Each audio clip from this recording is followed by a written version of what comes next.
अगर प्रथम भाव कुंडली का अच्छा नहीं है तो उसके लाइफ में कुछ न कुछ प्रॉब्लम रहेंगे, उसका जीवन अच्छा स्मूथली नहीं चलेगा।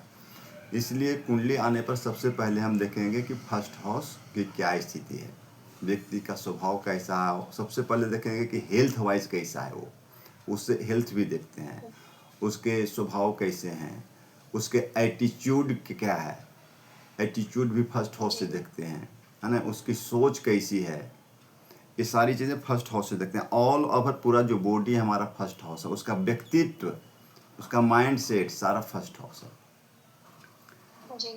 फिर सेकेंड हाउस में आ जाता है, आपने सही बताया, जैसे धन की स्थिति को देखते हैं, उसके बैंक बैलेंस कैसे रहेंगे, और सबसे महत्वपूर्ण बात कि उसकी फैमिली भी देखते हैं, उसे कुटुंब बोलते हैं जिसको।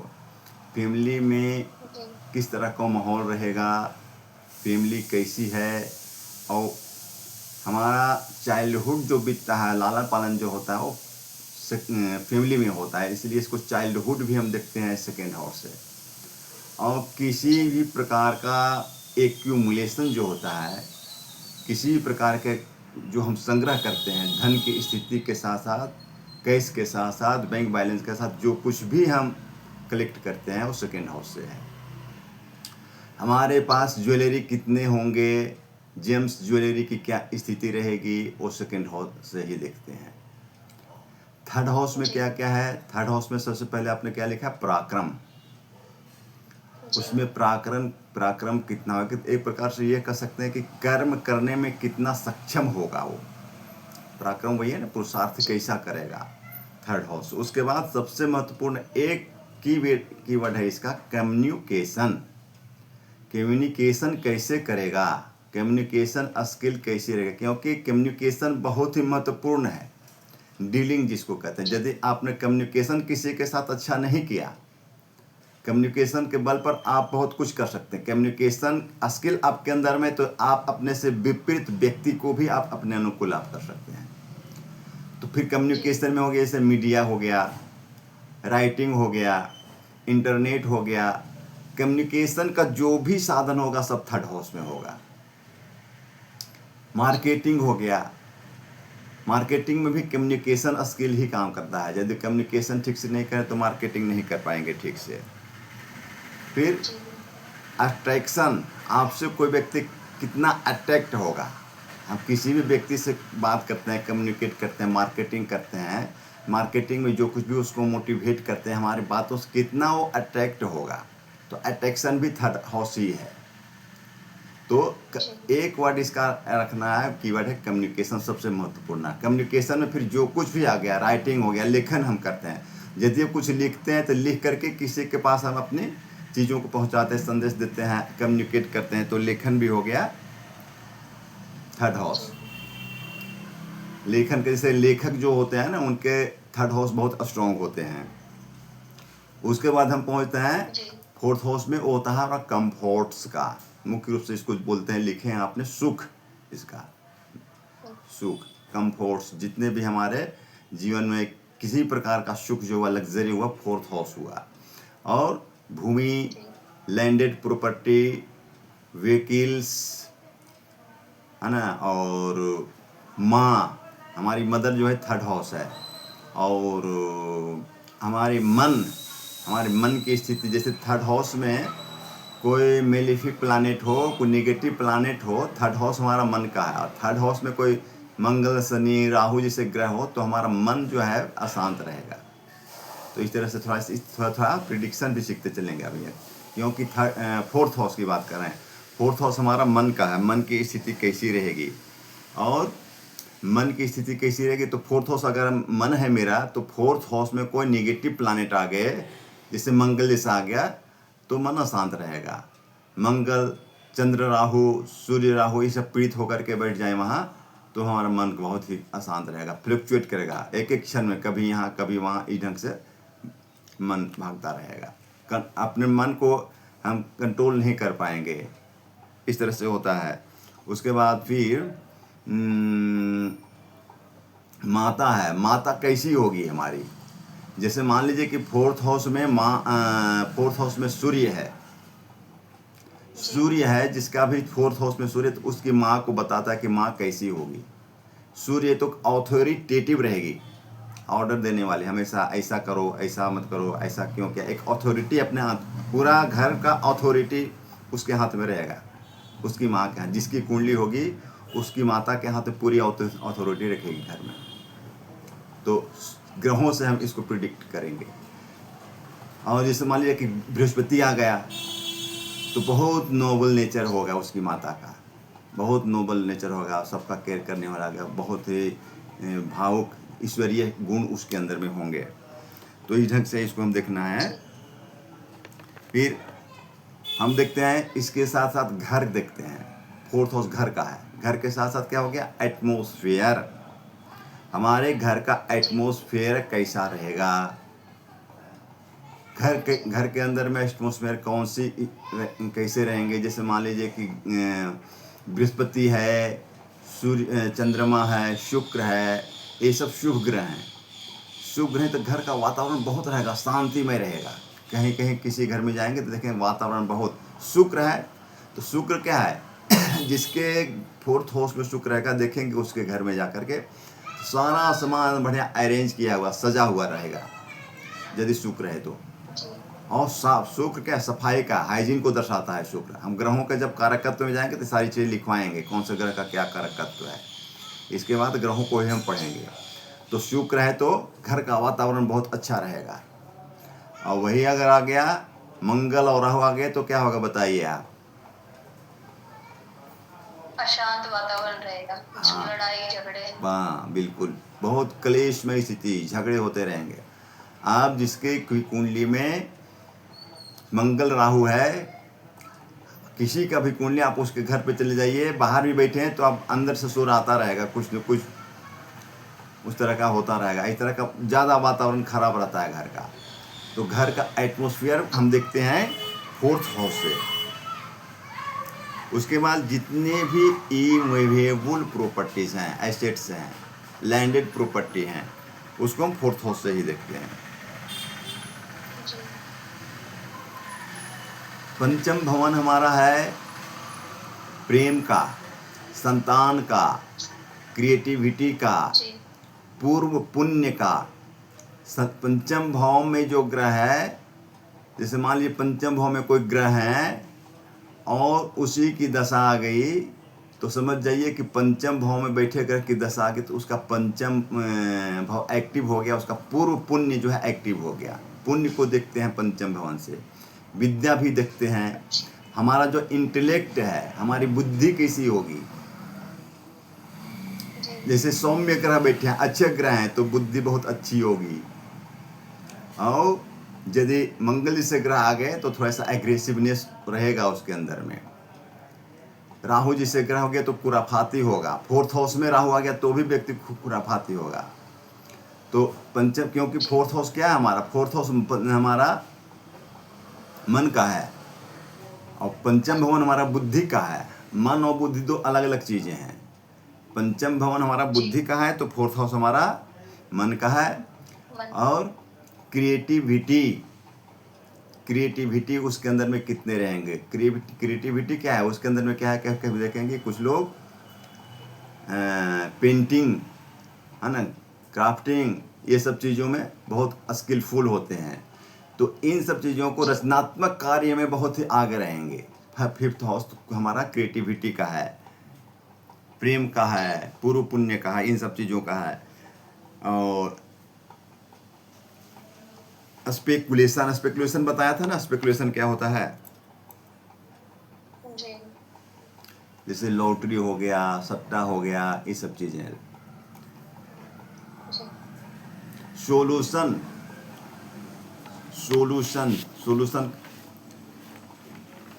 जैसे सोल्यूशन प्रोवाइडिंग, ऐसे व्यक्ति जिनके फिफ्थ हाउस में कुछ अच्छे ग्रह बैठे हैं, जैसे बृहस्पति आ गया, मरकरी हो गया, शुक्र हो गया, या फिफ्थ हाउस बहुत अच्छी स्थिति में है, तो ऐसे लोग किसी को जो एडवाइस देंगे बहुत ही अच्छा एडवाइस देंगे।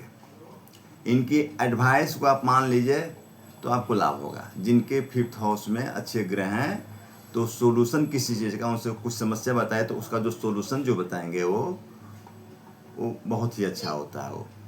इसलिए ऐसे लोगों की जो सॉल्यूशन है, जो हमें एडवाइस देते हैं, उस एडवाइस को हमको मानना चाहिए। फिफ्थ हाउस है, सिक्स्थ हाउस का हमने बताया रोग, ऋण, शत्रु, इसको बहुत निगेटिव बताया गया। इस घर में अगर कोई बुरे ग्रह हैं तो रोग होंगे, बुरे ग्रह या कोई भी ग्रह है। ऐसे खास करके सिक्स्थ हाउस में जैसे शनि, राहु, मंगल जैसे ग्रह होते हैं तो सिक्स्थ हाउस में इसको निगेटिव जो ग्रह है वो अच्छे माने जाते हैं। लेकिन फिर भी सिक्स्थ हाउस एक्टिव हो जाता है, सिक्स्थ हाउस में कोई ग्रह है तो, है ना।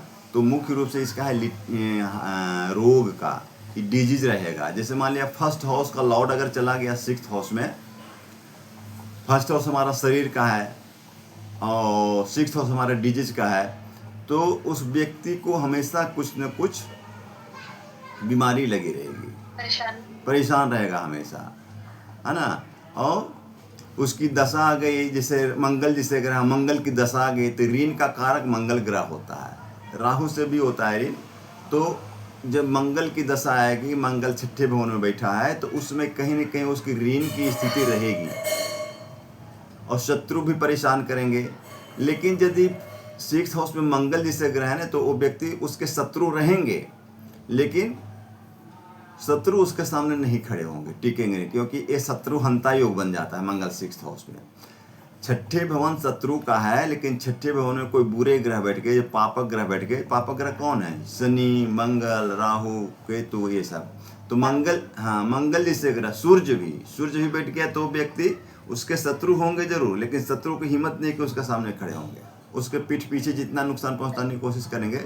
लेकिन इसलिए कि ये जो है, इससे शत्रु डरते भी हैं, वो व्यक्ति, इसको कहा जाता है शत्रु हंता। तो सिक्स्थ हाउस में रोग, ऋण, शत्रु, और सबसे ये निगेटिव है। लेकिन इसके अलावा क्या है? कंपटीशन का है। सिक्स्थ हाउस बलवान है तो उसके अंदर में कंपटीशन करने की, कम्पीट करने की, प्रतियोगिता की बहुत क्षमता होगी।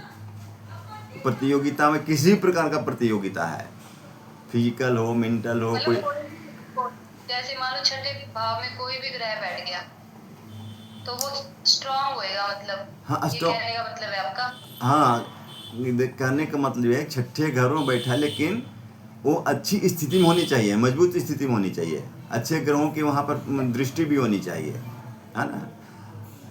हाँ, अब हाँ, वहाँ जैसे मान लिया कि पीड़ित होकर कोई ग्रह बैठ गया, कोई बुरे ग्रहों की दृष्टि भी है। छठे भवन में बुरे ग्रह, मंगल जैसे ग्रह का बैठना ठीक है, लेकिन दृष्टि ठीक नहीं होती है छठे भवन में। अब जैसे मान लीजिए कि स्वराशि का कोई ग्रह बैठ गया, मेष राशि का मंगल बैठ गया,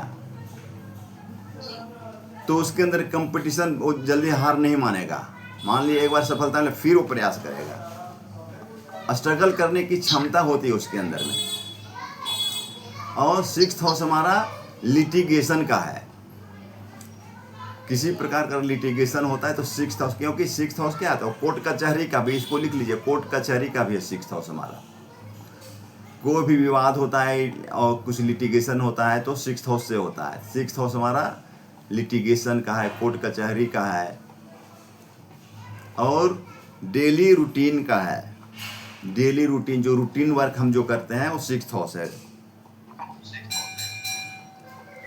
मामा, मैटरनल अंकल, सिक्स्थ हाउस है। सेवंथ हाउस में हमने आपका फोन आ रहा है, रिसीव करना है, कर लीजिए।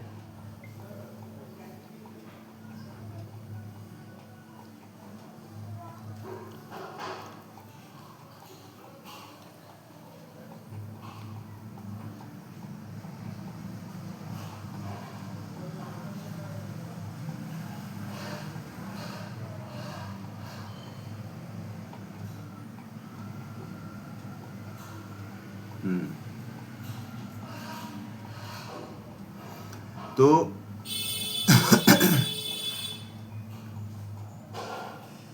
2 मिनट का समय दो मुझे। ठीक है, आप कर ले। जी, मैं एक बार क्लास लीव कर रही हूँ। अच्छा, आप 2 मिनट में, बस 2 मिनट में आई। हाँ, आप रहने दो, आप काम कर लो।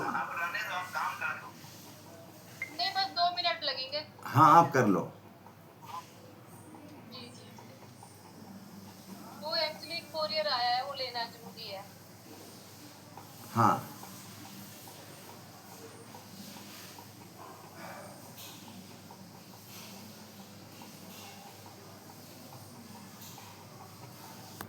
अब जी आगे आते हैं सेवंथ हाउस में। तो सेवंथ हाउस का एक वर्ड आपको रखना है। जैसे हमने बताया था कि थर्ड हाउस में आपको एक कीवर्ड बताया था, कम्युनिकेशन।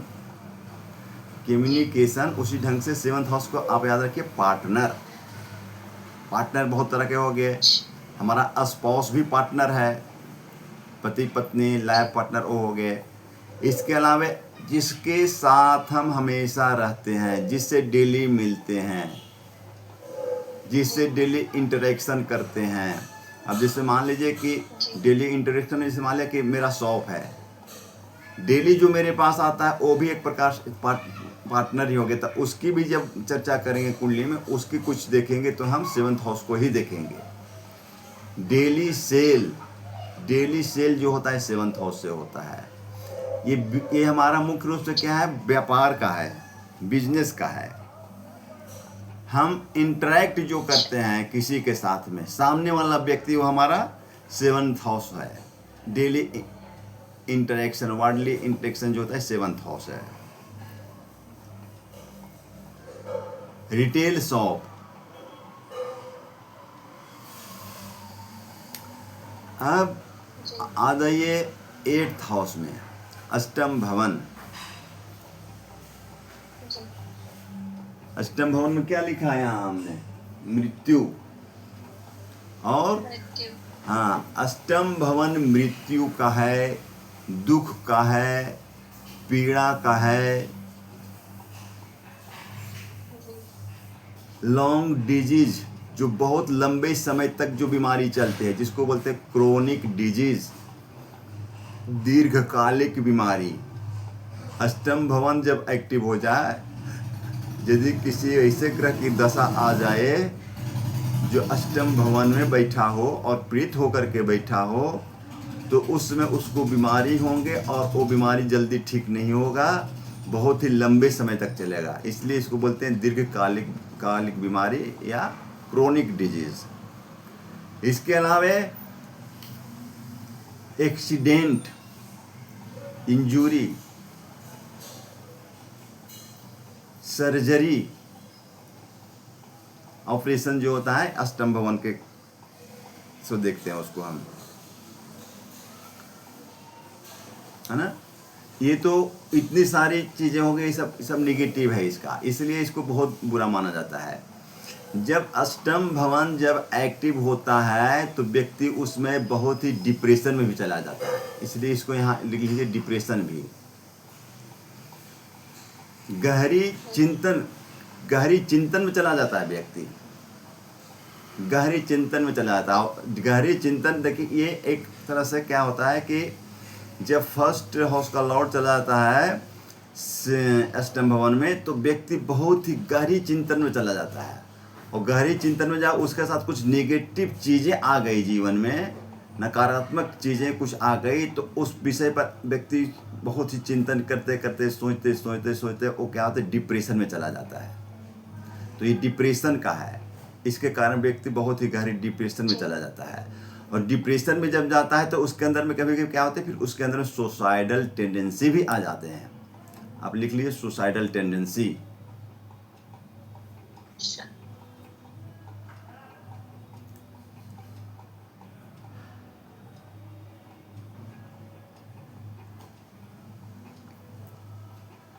अब सडन गेन, कभी कभी क्या होता है कि हमारी कुछ पता नहीं कहाँ से कहीं से कुछ हमको गेन होना है, कुछ पैसा आना है, हमको पता नहीं, अचानक कहीं से कुछ पैसा आ गया, अष्टम भवन से होता है। या जैसे अनअर्न्ड मनी, जो हमने कमाया नहीं है, अनअर्न्ड मनी जो हमने कमाया नहीं है। जैसे मान लीजिए कि एक LIC हम करते हैं, LIC भी लिख लीजिए, LIC unearned money. Mutual fund,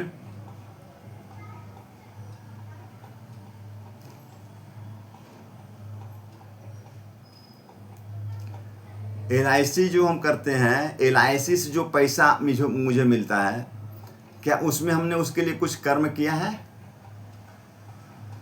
उसके लिए कर्म इतना किया है कि मैंने उसको जो पॉलिसी मैंने लिया, तो जो अनअर्न्ड मनी होते हैं, जिसको हमने कमाया नहीं है, उसके लिए कुछ किया नहीं, उस तरह के। और ये कुछ जो चीज़ें होती हैं जो सडन गेन होता है या कभी के सडन लॉस जो हो जाता है, वो अष्टम भवन से होता है।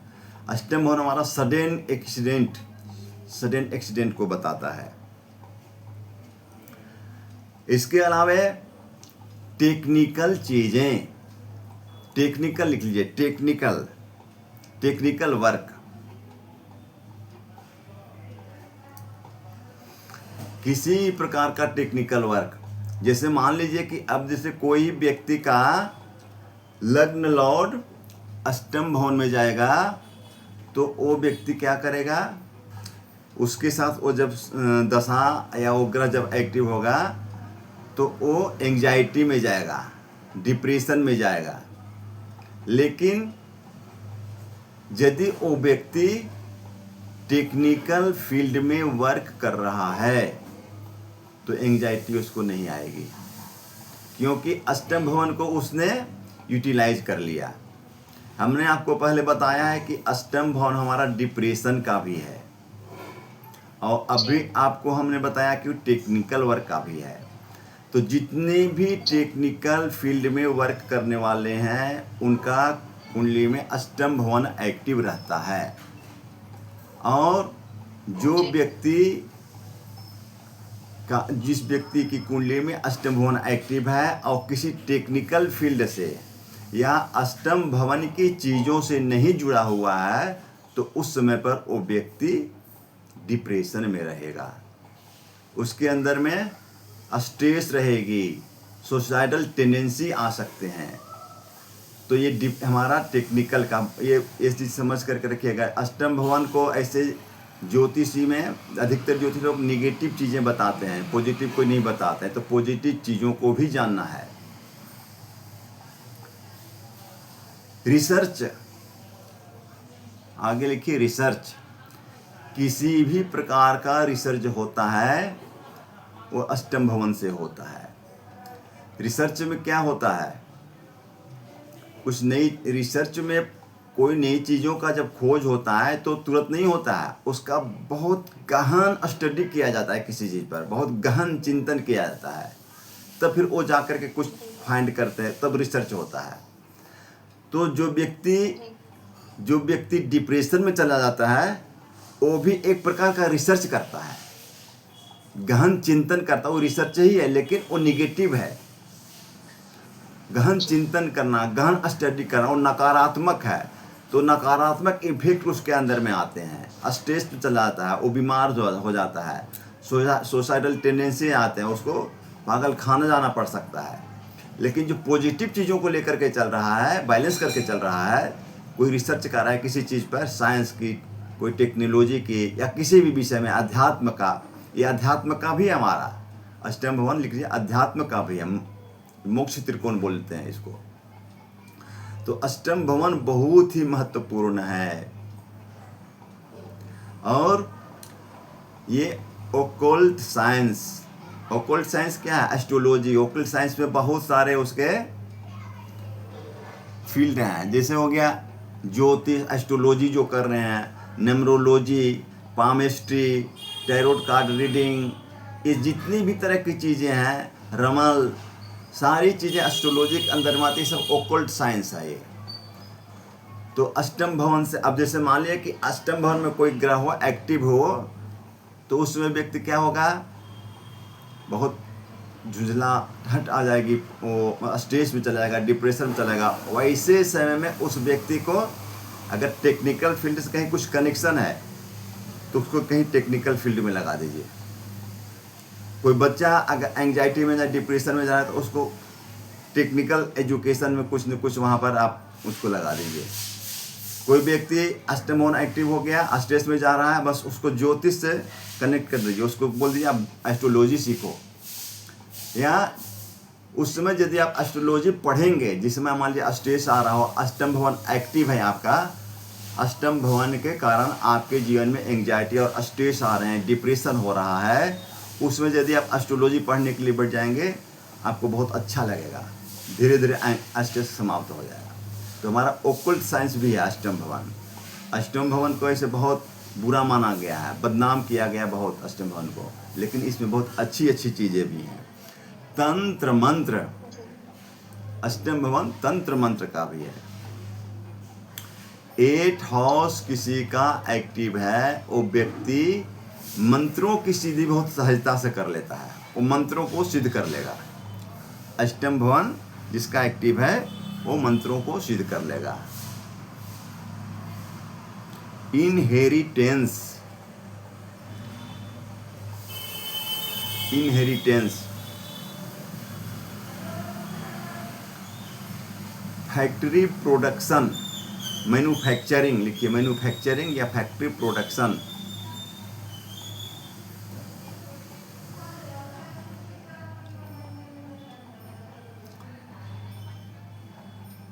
हमारी मान लीजिए किसी प्रकार की फैक्ट्री है, मैन्युफैक्चरिंग होती है, वो अष्टम भवन से हम देखेंगे। फैक्ट्री प्रोडक्शन अष्टम भवन से होता है।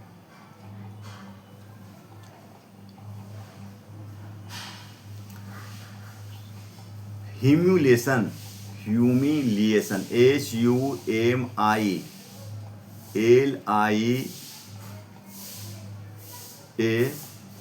HUMILIATION, humiliation.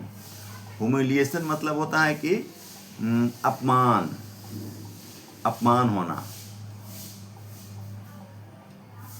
ह्यूमिलेशन हो जाता है जीवन में। अष्टम भवन ह्यूमिलेशन होता है, तो वहाँ पर अपमान जो होता है वो अष्टम भवन के कारण होता है।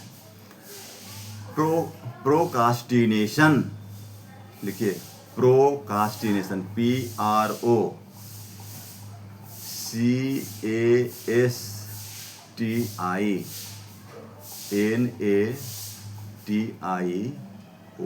प्रोकास्टिनेशन। प्रोकास्टिनेशन का मतलब होता है अवरोध या रुकावट या टल जाना। कोई कार्य कर रहे हैं, बार बार कुछ न कुछ रुकावट आ जा रहा है, कुछ न कुछ बाधा आ रहा है, रोड़ा आ जा रहा है, तो ये अष्टम भवन जब एक्टिव होता है, अष्टम भवन के लॉर्ड की अगर दशा चल रही है तो उसमें बहुत परेशानी आती है। विशेष करके 8th हाउस के लॉर्ड यदि 10th हाउस में बैठ जाए, उसकी दशा आ जाए, तो कार्य में बहुत आपके रुकावटें आएंगी, ह्यूमिलेशन भी आएगा, ह्यूमिलेशन होगा, रुकावटें होंगी, ये सारी चीज़ें हैं। तो प्रोकास्टिनेशन, ह्यूमिलेशन, ये हैं इसके, इतनी सारी हैं। इसको खास करके जो नेगेटिव हाउसेस माने जाते हैं उसको बहुत अच्छी प्रकार से आपको ध्यान में रखना है, पढ़ना है। और जिस अब देखिए इसमें क्या होता है कि हमने इसके प्रोफेशन बताए, क्या क्या इसके, जैसे टेक्निकल फील्ड हो गया, साइंस और टेक्नोलॉजी और अष्टम भवन का है। और अष्टम भवन का दशा अगर आ गया तो जनरली वहाँ जो प्रिडिक्शन किया जाता है कि आपका समय तो बहुत ख़राब चल रहा है, आपके साथ एक्सीडेंट हो सकता है, लंबी क्रोनिक बीमारी हो सकती है ना, लॉन्ग टर्म बीमारी हो सकती है, एंग्जाइटी में जा सकते हैं, स्ट्रेस में जा सकते हैं। ये प्रिडिक्शन बिल्कुल सही किया। लेकिन यदि वो बंदा टेक्निकल फील्ड में कार्य कर रहा है तो उसके साथ नहीं होगा, क्योंकि अष्टम भवन को वो यूज कर रहा है, वो पहले से उसमें है। हाँ होगा, ऐसा नहीं कि जी अष्टम भवन का कार्य करता वो बीमार नहीं पड़ेगा, उसका साथ एक्सीडेंट नहीं होती है, लेकिन उसकी जब दशा आती है तो एक प्रकार से क्या होता है कि एक अलाइनमेंट हो जाती है वहाँ पर, और उसकी जो तीव्रता जो होती है वो कम हो जाती है, वो उसको नेगेटिव इफेक्ट कम डालती है। तो अष्टम भवन जब एक्टिव हो तो उसमें अष्टम भवन से जो रिलेटेड चीज़ें हैं उनको वहाँ पर इन्वॉल्व होने। तो उस समय में क्या है ना, उस समय में उस व्यक्ति का अगर कोई टेक्निकल फील्ड में कार्य कर रहा है ना, तो उसमें उसकी उन्नति बहुत तेजी से होगी। ये इसमें इस तरह से इसको हम आगे देखेंगे। फिर 9th हाउस में हम जब आते हैं तो 9th हाउस क्या है, हमारा धर्म का है। 9th हाउस हमारा धर्म है, रिलीजन या कानून, नियम। धर्म का मतलब क्या हुआ? धर्म, इसको हम धर्म कैसे का मतलब यही है कि अपने बताइए? मतलब आप धर्म से चलेगा धर्म से चलने का अपना, मतलब वो ये कि अपने मतलब क्या बोलते, पूजा पाठ में ज्यादा ध्यान रहेगा, अध्यात्म की तरफ जाएगा। बिल्कुल ठीक तो है, यही रहेगा। ठीक है। धर्म है एक तो सही है, ये सही है, पूजा पाठ में रहेगा, जी आध्यात्म की तरफ जाएगा। लेकिन केवल ये धर्म नहीं है, कोई जरूरी नहीं कि पूजा पाठ में ही रहे। धर्म क्या है मैं बताता हूँ। धर्म का मतलब क्या सही है, क्या गलत है, क्या उचित है, क्या अनुचित है ना? ये रियल धर्म है। ऐसा कोई जरूरी नहीं कि 9th हाउस है तो पूजा पाठ में ही रहेगा। कहने का मतलब है कि पूजा पाठ में रहेगा और रुचि लेगा, इन क्षेत्र में रहेगा, लेकिन विशेष रूप से क्या है कि क्या सही है, क्या गलत है, इस पर हमेशा विचार करेगा। धर्म पर चलने का मतलब है कि जैसे आपने कहा कि धर्म पर चलेगा, ये सही है, सटीक वाक्य है। तब धर्म पर चलने का मतलब क्या है कि क्या सही है, क्या गलत है, इसका विचार होना। कौन सी इथिकल एक्टिविटी है। ये व्यक्ति कभी भी अनइथिकल एक्टिविटी में नहीं रहेगा, अनुचित कार्य में नहीं रहेगा। तो ये धर्म है। उसके अंदर में हमेशा वो विचार करेगा कि मैं जो सोच रहा हूँ, मैं जो कर रहा हूँ, कोई गलत तो नहीं है। तो अच्छे कार्य, उचित कार्य, सही और गलत का विचार करना, इथिकल और अनइथिकल ये विचार करना, हम जो कर रहे हैं कहीं अनइथिकल एक्टिविटी में तो नहीं है, इससे किसी का बुरा तो नहीं हो जाएगा मेरे कार्य से। ये धर्म है। नियम पर चलेगा, हमेशा नियम से कार्य करेगा। इसमें लॉ भी देखते हैं हम। और विशेष रूप से फिर आगे जब बढ़ते हैं, ये धर्म का भी स्थान है। और हायर एजुकेशन, हायर एजुकेशन मेरी कैसी रहेगी।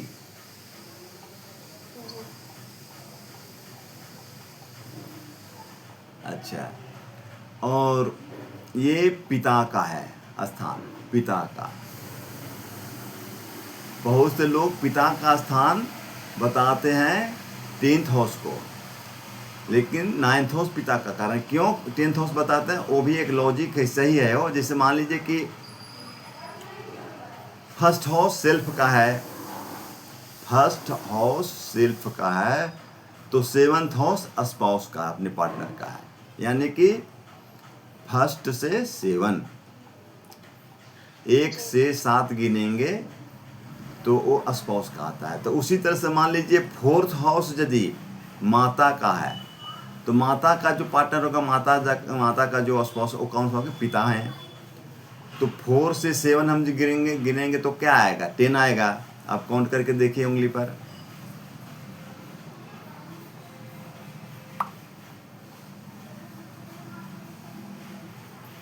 साल कर देते हैं, 12 साल, 12,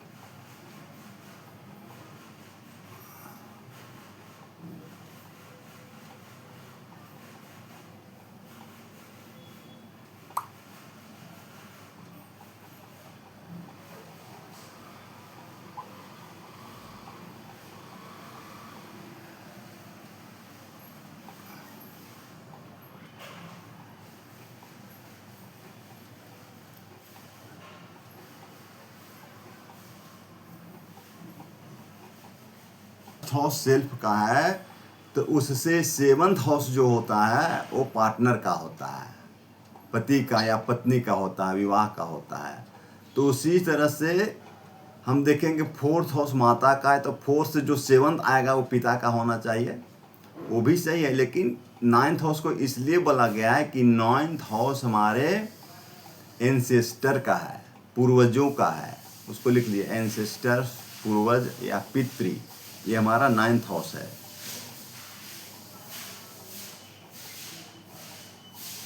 एंसेस्टर, लॉन्ग डिस्टेंस ट्रेवल, लंबी दूरी की यात्रा जब है तो वहाँ नाइन्थ हाउस इन्वॉल्व होगा। और छोटी छोटी यात्राएं हैं थर्ड हाउस। थर्ड हाउस में छोटी यात्राएं लिखे हैं कि नहीं, आप वहाँ चेक कर लीजिए, वहाँ छोटी यात्राएं लिख लीजिए थर्ड हाउस में।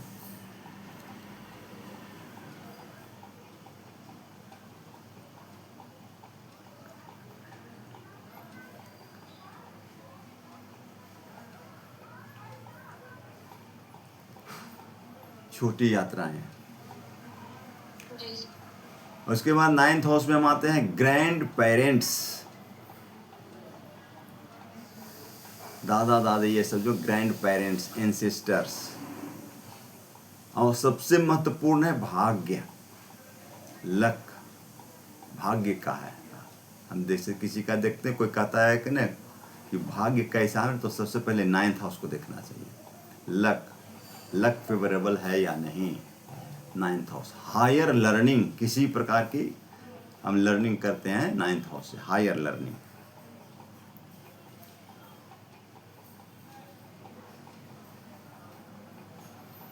उसके बाद आ जाइए टेंथ हाउस। टेंथ हाउस हमारा कर्म का है। हम जो कुछ भी कर्म करते हैं वो टेंथ हाउस से देखते हैं। और हमारा स्टेटस कैसा रहेगा, मान सम्मान कैसा रहेगा, अथॉरिटी, टेंथ हाउस को अथॉरिटी भी बोलते हैं। अगर टेंथ हाउस अच्छा है तो एक अथॉरिटी हमारे जीवन में कुछ न कुछ रहेगी। नेम फेम जो होता है टेंथ हाउस से होता है।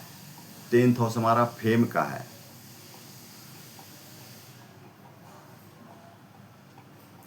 पॉलिटिक्स, टेंथ हाउस पॉलिटिक्स का है।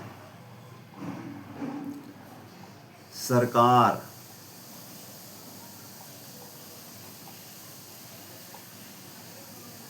गवर्नमेंट रिकॉग्निशन, जो हमें सरकार में कहीं एक पहचान बनती है किसी सरकारी व्यक्ति से, किसी गवर्नमेंट अथॉरिटी से, हमें अच्छे रिकॉग्निशन जो होते हैं तो टेंथ हाउस से होते हैं। तो गवर्नमेंट रिकॉग्निशन है, जो गवर्नमेंट पेपर होते हैं, हाँ हायर गवर्नमेंट पेपर होते हैं जैसे आईएएस, पीएस, पीसीएस वगैरह। बिल्कुल बिल्कुल बिल्कुल, हाँ टेंथ हाउस।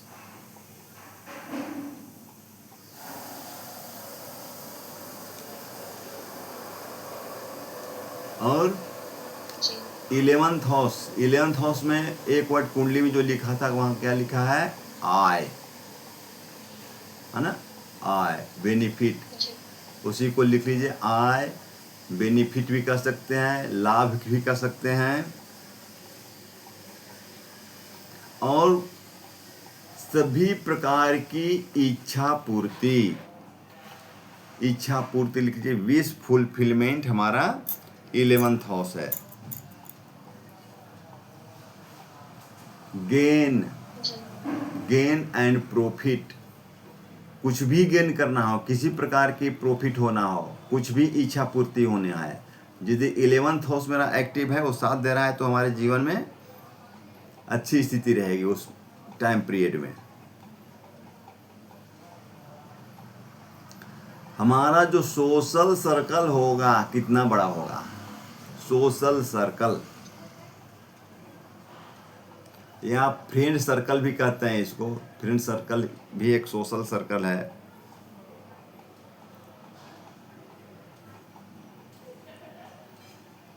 सोसाइटीज,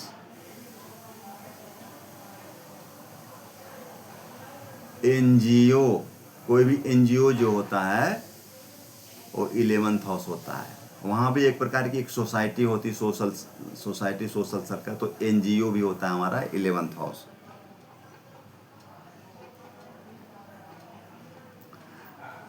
अब हम आ जाते हैं 12th हाउस में। इधर हमने 2 घर आपको बहुत निगेटिव बताया था आपको। वो 2 घर कौन कौन से हैं जो पहले आपको निगेटिव बताया था? एक तो है 8वां, हाँ दूसरा 6ठा। हाँ बिल्कुल, 6 और 8। अब एक और जी, नेगेटिव हाउस आ गया, 12वां। 12वां 6, कुंडली 8, में, 12। हाँ कुंडली में 6, 8, 12 को दुह स्थान बोलते हैं। दुह स्थान, खराब स्थान, बहुत बुरा स्थान है ये, है ना। लेकिन आप जब सीखेंगे तो केवल बुरा नहीं, उसमें कुछ पॉजिटिव चीज़ें भी, जैसे हमने 8 को बताया ना, कुछ बहुत सारी पॉजिटिव बताए आपको। जी, तो केवल पॉजिटिव नेगेटिव नहीं, पॉजिटिव है। उसी ढंग से 12th है, तो 12th हाउस को देखिए। 12th हाउस में आपने क्या लिखा है कुंडली में? एक शब्द जो लिखे हैं वहाँ पर क्या लिखे हैं आपने? वही व्यय। व्यय का मतलब क्या है? खर्च। और व्यय, खर्च। व्यय का मतलब है सभी प्रकार का खर्च। धन का भी खर्च हो सकता है, मान सम्मान का भी खर्च हो सकता है। आप लिख लीजिए सभी प्रकार का व्यय। जी, अब जैसे मान लीजिए कि 10th हाउस है और 10th जी, हाउस का लॉर्ड चला गया व्यय स्थान में, तो जी, व्यय किस चीज का होगा? हमारा करियर का व्यय होगा। 10th हाउस जब एक्टिव हो गया उसमें व्यय का होगा, तो उसके कारण धन का भी व्यय हो सकता है, किसी भी प्रकार का व्यय हो सकता है। लेकिन जब प्रिडिक्शन सीखेंगे तो इसका मतलब नहीं कि 10th हाउस में चला गया तो व्यय ही होगा, कुछ पॉजिटिव चीज़ें भी हैं। 12th हाउस हमारा फॉरेन का भी है, लिखिए फॉरेन। तो 10th हाउस का लॉर्ड यदि 12th में चला गया तो ऐसे लोगों का करियर फॉरेन में बहुत ही अच्छा होगा, फॉरेन सेटलमेंट हो जाएगा। और यदि ये अपने बर्थ प्लेस पर करियर तलाशेगा, बर्थ प्लेस पर करियर ढूंढेगा, करियर इसकी बर्थ प्लेस के बहुत निकट होगी, तो करियर में स्टेबिलिटी नहीं रहेगी। तो इस ढंग से आगे हम सीखेंगे प्रिडिक्शन। बस ये हमने व्यय बता दिया, तो केवल व्यय, हाँ व्यय होगा, लेकिन उसमें कुंडलियों में क्या होता है कि हम कार्य किस तरीके से कर रहे हैं, हम अलाइनमेंट कर रहे हैं कि नहीं कर रहे हैं, कुंडली जो कह रही है उसके हिसाब से कार्य कर रहे हैं कि नहीं कर रहे हैं, तो ये व्यय का है। और यदि मान लीजिए कि लग्न लॉर्ड क्या है? हमारा शरीर है, और लग्न लॉर्ड चंदी चला गया 12th हाउस में, तो व्यय होगा शरीर का। व्यय का मतलब क्या है? एक प्रकार की हानि, लॉस। तो शारीरिक क्षति कुछ जी, न कुछ होगी, व्यक्ति का जो शरीर जो होगा स्ट्रांग नहीं होगा, दिल डौल उसकी अच्छी नहीं होगी, है ना। जी, तो व्यय का है 12th हाउस, किसी प्रकार का व्यय। खर्च का भी है, आप लिखिए खर्च, इन्वेस्टमेंट। किसी भी प्रकार का हम खर्च करते हैं, इन्वेस्ट करते हैं, कुछ परचेज करते हैं, तो 12th हाउस है।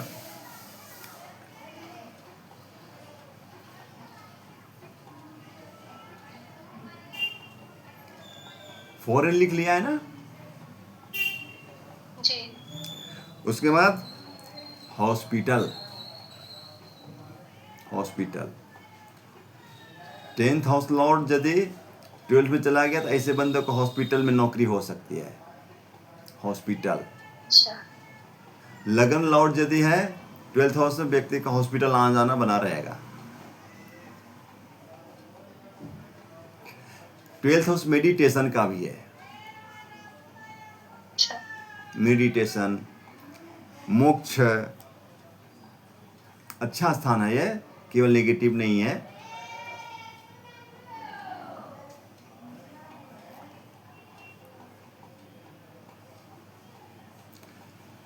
ट्वेल्थ हाउस एक्टिव है तो एक क्या कह सकते हैं कि एक प्रकार से भटकाव की जो स्थिति आती है उसको लिखिए भटकाव। भटक जाता है व्यक्ति, क्या करना क्या नहीं करना, भटकाव की स्थिति जो होती है ट्वेल्थ हाउस के ही कारण होता है।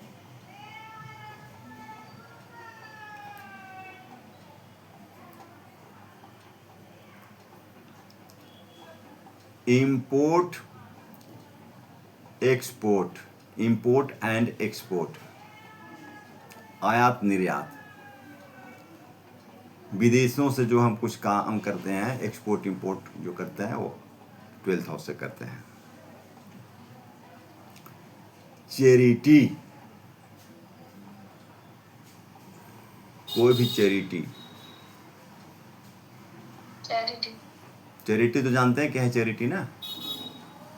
जी जी जी, जैसे बहुत से क्या चैरिटेबल हॉस्पिटल होते हैं, कोई पेशेंट वहां जाता है तो उसका सब काम निःशुल्क होता है, चैरिटी किया जाता है उसमें। इनोवेशन, इनोवेशन बदलाव, कुछ सुधार करते हैं, जैसे घरों का या किसी भी चीज़ का इनोवेशन करते हैं तो ट्वेल्थ हाउस है।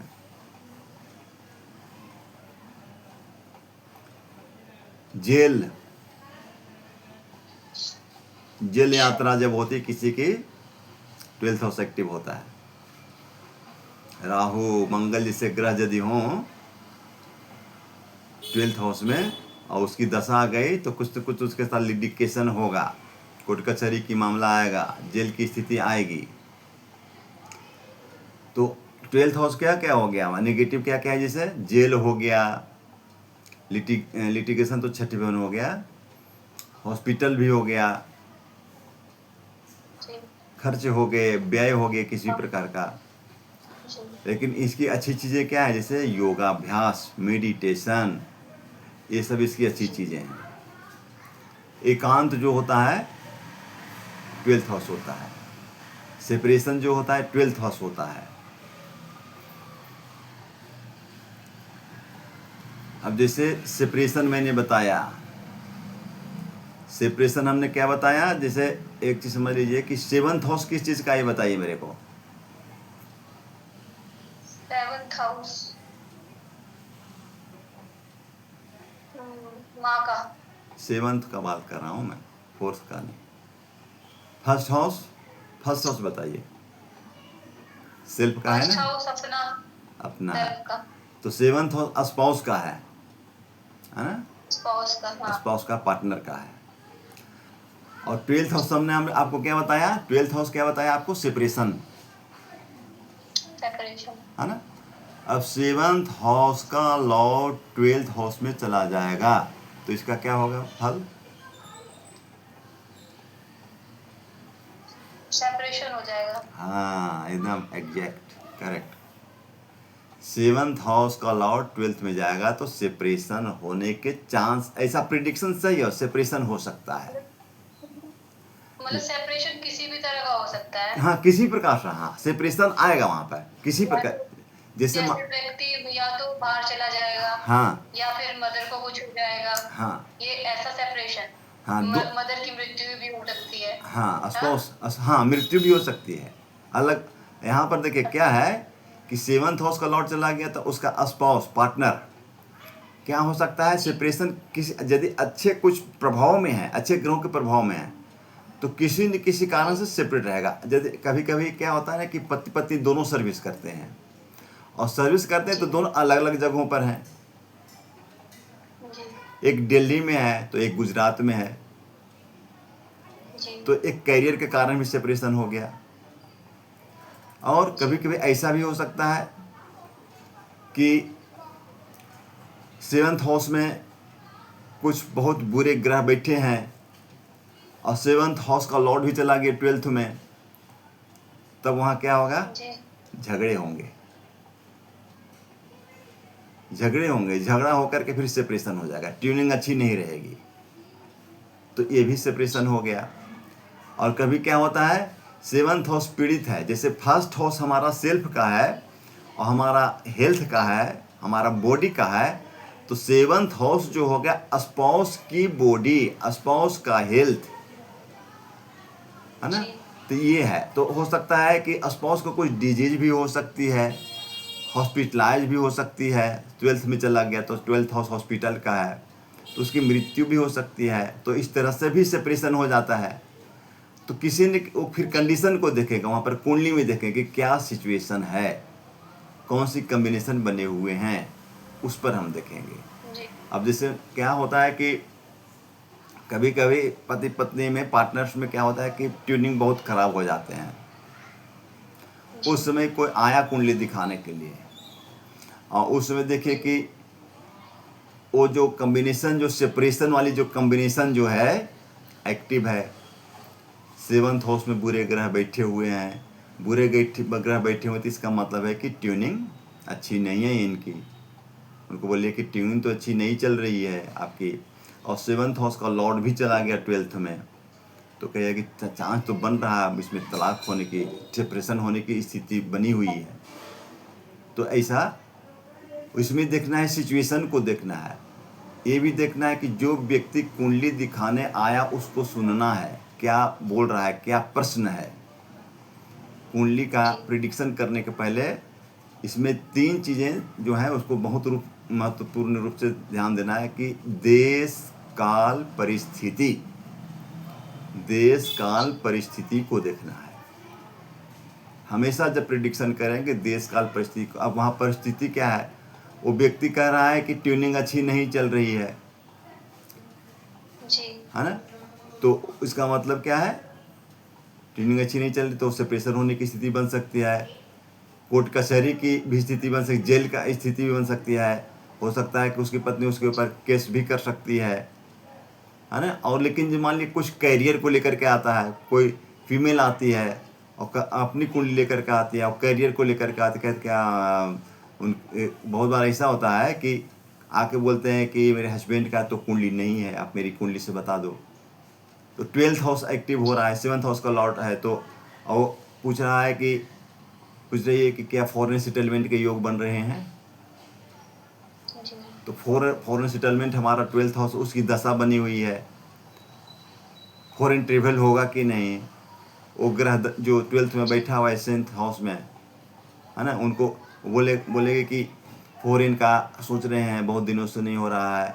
और जो ग्रह 12th में बैठा है 7th हाउस का लॉर्ड है, और 2 महीने के बाद उसका वो ग्रह की दशा आने वाली है। तो उसमें हम क्या करें, हाँ फॉरेन ट्रेवल का योग है, 2 महीने के बाद इसका समय आ जाएगा।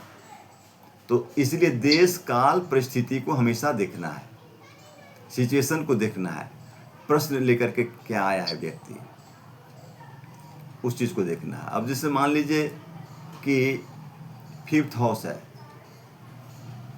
जी 5th हाउस हमारा क्या है, कोई विद्यार्थी आया है आपके पास में, तो 5th हाउस में हमने बताया एजुकेशन का भी बताया, खेल कूद का भी बताया, आर्टिस्टिक टैलेंट का भी बताया, संतान का भी बताया। और सबसे पहले आपने लिखे संतान। जब 5th हाउस का प्रिडिक्शन करेंगे तो पात्र को देखेंगे, पात्र बंदा को देखेंगे, ये तो 15 साल का है, तो संतान का तो अच्छा प्रश्न नहीं होगा बहुत उस, हाँ संतान का तो प्रश्न नहीं होगा उसके पास ना।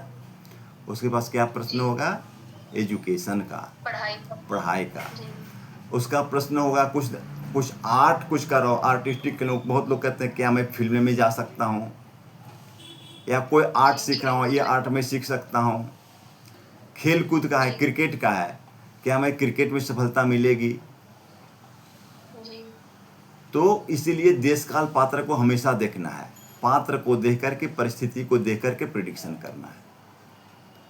तो जी इस तरह से हाउस 1 से 12th हाउस का जो सिग्निफिकेशन है, इसको बहुत अच्छी प्रकार से आपको याद करना है।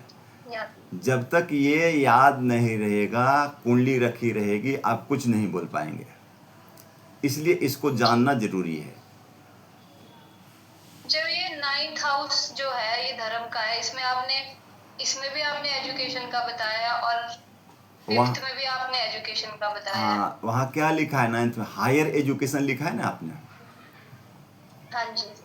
हायर एजुकेशन जब से हायर एजुकेशन एजुकेशन का मतलब जैसे ग्रेजुएशन लेवल क्या है, उससे जो ऊपर लेवल की जो होती है, जैसे पीएचडी हो गई या हायर एजुकेशन, कोई स्पेशल कोई कोर्सेज करने हैं, उच्च शिक्षा जी। लेनी, तब वो एजुकेशन का हो गया। अब प्राइमरी एजुकेशन में अच्छा। सब हो गया, फोर्थ हाउस और फाइव दोनों होता है, तो प्राइमरी एजुकेशन के हो गए वो हाउस, और 9th हाउस हमारा हायर जी। एजुकेशन का हो गया। ठीक। जब हायर एजुकेशन की बात आएगी तब हम उसको देखेंगे 9th हाउस को। ठीक। और कुछ इसमें विषय है जो कि आपको समझ में नहीं आया? नहीं, अभी तो कुछ नहीं है ऐसा। हाँ, तो इसको बहुत अच्छी प्रकार से रिवीजन करना है, और जो शब्द आपने लिखे हैं सारे एक एक शब्दों पर आपको विचार करना है। उस शब्द आपको समझ में आ रहे हैं कि नहीं? जब तक उन शब्दों को आप नहीं जानेंगे, नहीं हाँ जी। समझेंगे, प्रिडिक्शन नहीं कर पाएंगे। जैसे हमने आपको एक शब्द जी। लिखाया है ह्यूमिलिएशन, अष्टम भवन में, जी। वो क्या है जी। ह्यूमिलिएशन? उसको हमने क्या लिखा है? उसको मान सम्मान नहीं, अपमान जी। हमने बताया, अपमान, इंसल्ट जो हो जाता है। जी। फिर प्रोकास्टिनेशन, एक प्रकार की क्या, एक रुकावट है, काम का रुक जाना, अड़चन आ जाना, बाधा आ जाना, जी। टल जाना। तो ये सारी शब्दों को, और कौन से हाउस से जुड़ा हुआ है, ये सारे हाउस और जो हमने जो सिग्निफिकेशन बताए हैं उसको याद रखना है। ये जब याद रहेंगे तो प्रिडिक्शन बहुत अच्छी प्रकार से कर पाएंगे। जैसे हमने बताया जी। ये एटमॉस्फेयर, हाउस एटमॉस्फेयर, घर का वातावरण जी। है ना। अब कुंडली कोई लेकर के आया है ना, कुंडली कोई जी। लेकर के आया आपके पास में, और उसकी देखिए मंगल की दशा चल रही है, और मंगल बैठा हुआ है 4th हाउस में, है ना। और भी मान लीजिए कुछ बुरे ग्रहों की दृष्टि है, राहु या शनि की, तो बस जी। सीधे सीधे आप कहिए कि भाई आपकी एटमॉस्फेयर तो अच्छी नहीं है घर की। मन का कारक है सीधे 4th हाउस, सीधे मन आपका ठीक नहीं रहता है, मन अशांत रहता है, बहुत बेचैन रहते हैं, बहुत परेशान हैं। तो जी। इसको हमने कैसे बताया? हमने देखा कि 4th हाउस हमारा मन का है, 4th हाउस हमारा घर का एटमॉस्फेयर है, और वहाँ बुरे ग्रह बैठे हुए हैं, तो रिजल्ट भी बुरा देगा, घर का एटमॉस्फेयर खराब करेगा, आपस में क्लेश की स्थिति रहेगी, गृह क्लेश होता रहेगा। तो इस ढंग से इसको प्रिडिक्शन हम करेंगे। तो ये कैसे कर पा रहे हैं हम? हाउस के क्या सिग्निफिकेशन है उसको हमने समझा। जी। तो इस ढंग से जो सिग्निफिकेशन बताएं उसको बहुत अच्छी प्रकार से आपको समझना, उसको याद रखना है, तो फिर आप कर पाएंगे। जी।